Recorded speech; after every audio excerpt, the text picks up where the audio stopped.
Hello friends, आप देख रहे हैं आपका चैनल शेयर बाजार विद आयुष। और दोस्तों, बात करेंगे इस वीडियो के अंदर यूनिपार्ट्स इंडिया के स्टॉक के बारे में।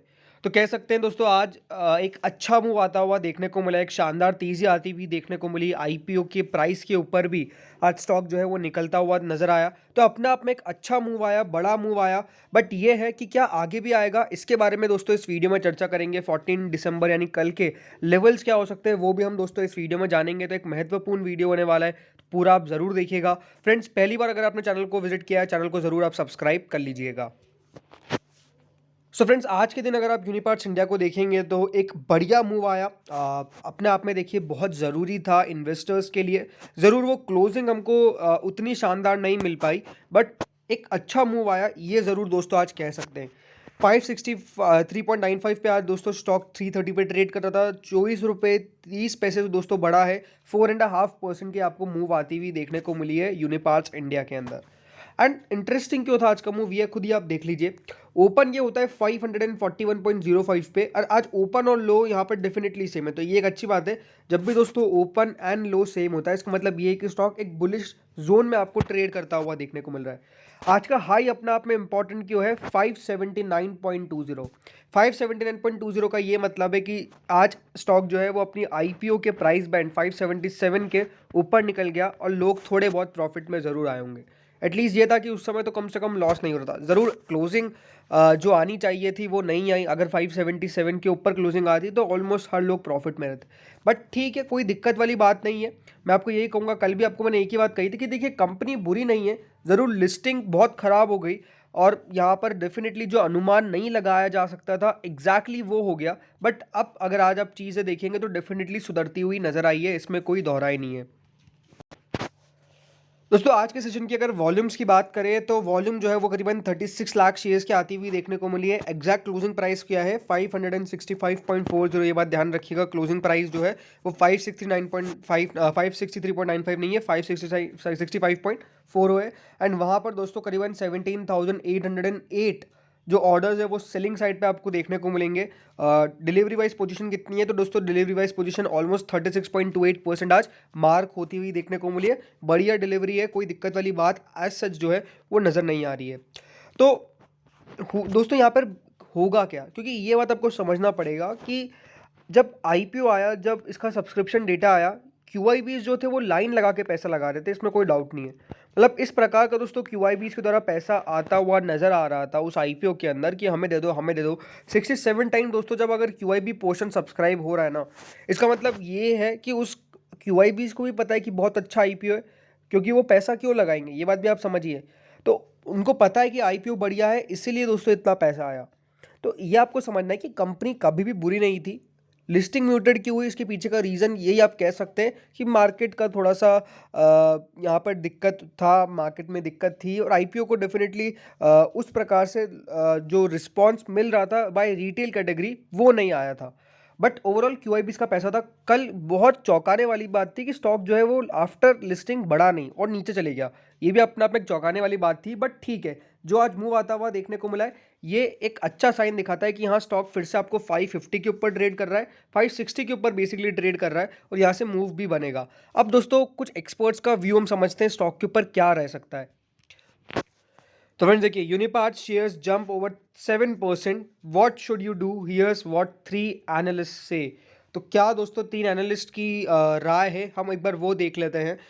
अपने आप में देखिए आज का मूव तो यहाँ पर बढ़िया था, और वही बात भी यहाँ पर की गई है। कंपनी का जो मेजर बिजनेस है वो areas of agriculture, construction, forest, और कंपनी का एक लीडिंग मार्केट प्रेजेंस है, ग्लोबल बिजनेस मॉडल है, लॉन्ग टर्म रिलेशनशिप है की कस्टमर्स के साथ। बट मोस्ट इंपॉर्टेंट थिंग कि यहाँ पर क्या कहते हैं इन्वेस्टर्स के हित में, जो भी दोस्तों एक्सपर्ट है वो हम दोस्तों समझ लेते हैं। तो what should you do no? तो यहाँ पे दोस्तों क्या कहा गया है? Post listing investor should focus on long term holding, as the market always rewards a player who has the growth potential, and if investors wish to add more, one should accumulate in the range of 550 to 570 with a short term stop loss below 525 and a target of 630। ये दोस्तों कहा गया है।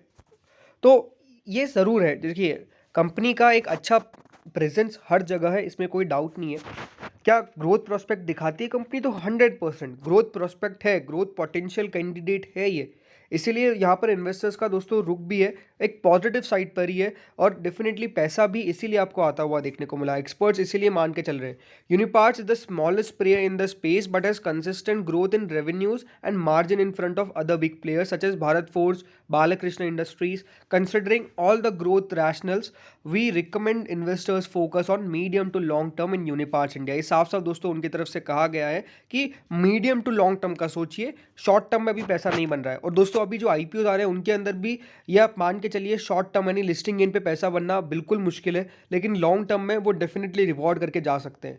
अब और देखिए एक और एक्सपर्ट के द्वारा क्या कहा गया है, the company financial situation is good with steady sales and sustain profit growth, rise in top line and bottom line. It can be a good long term investment, one can go for buy on a dip with keeping the stop loss below 500। तो दोस्तों यहाँ पर जो stop loss है वो भी माना almost ये जा रहा है कि 500 रुपये का आपको लगा के चलना है। 500 रुपये का स्टॉप लॉस देखिए, कल भी आपको मैंने एक ही बात कही थी कि अगर नीचे में आपको कोई स्टॉप लॉस लगाना है तो वो 500 का देखिए, बिकॉज ये मेक और ब्रेक जोन है, ये बात आप ध्यान रखिएगा। अगर ये 500 के ऊपर टिका रहेगा तो बढ़िया है, बट अगर 500 के नीचे चलेगा तो किसी को नहीं पता कि कितना नीचे जाके ये रुकेगा। ये बात बहुत इंपॉर्टेंट है जो आपको समझनी पड़ेगी। एक और दोस्तों एक्सपर्ट का हम राय जान लेते हैं।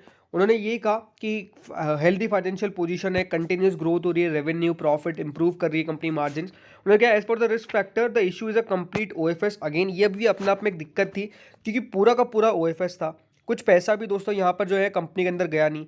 उन्होंने कहा कि however he added that the issue is attractively priced at a P valuation of 15.61 which is lower than its listed peers. So OFS था लेकिन वैल्यूएशन क्या मांगी कंपनी ने, 15.61 की। 15.61 जो है वो दोस्तों यहाँ पर आपको वैल्यूएशन नहीं मिलती है पीयर्स के अंदर, उससे ज़्यादा मिलती है। तो वो एक जगह थी बनने का पैसा, बट वो क्यों नहीं बना वो एक डेफिनेटली अपना आप में अलग सा टॉपिक है। बट यही है कि उन्होंने भी कहा है कि बने रहिए, स्टॉप लॉस 535 रुपये का लगा के चलिए। तो इसी प्रकार के दोस्तों एक्सपर्ट्स की तरफ से राय आती हुई देखने को मिल रही है। एंड मेरा भी अगर आप मुझसे पर्सपेक्टिव पूछेंगे तो मैं तो आपको ये कहूँगा कि लॉन्ग टर्म के लिए बेट जो है वो बुरी नहीं है, ये बात आप समझिए। लॉन्ग टर्म के लिए कंपनी बहुत बेहतर लगती है एंड डेफिनेटली वो बढ़िया भी करनी चाहिए, इसकी एक्सपेक्टेशन आप लगा के चलिए। आज का भी मूव है वो ये ज़रूर बताता है कि 570 से लगाकर 580 की एक रेंज बहुत दिक्कत वाली रेंज, यानी बहुत सेलिंग प्रेशर आता है इस रेंज के अंदर। इस लेवल को क्रॉस एक बार अगर स्टॉक दोस्तों कर लेता है, यानी इस लेवल को अगर निकाल देता है, इसके ऊपर निकल जाता है, तो एक बढ़िया तेज़ी मान के चलिए फिर 600 to 620 तक के टारगेट जो है वो अनफोल्ड होते हुए देखने को मिलेंगे। तो मेरी सलाह यही कि लॉन्ग टर्म के लिए बने रहिए, जिनके पास भी है क्या बाय कर सकते हैं तो डेफिनेटली बाय करने के लिए थोड़ा सा वेट आप करिए, अगर थोड़ा बहुत और नीचे मिले तब जाके सोचिएगा।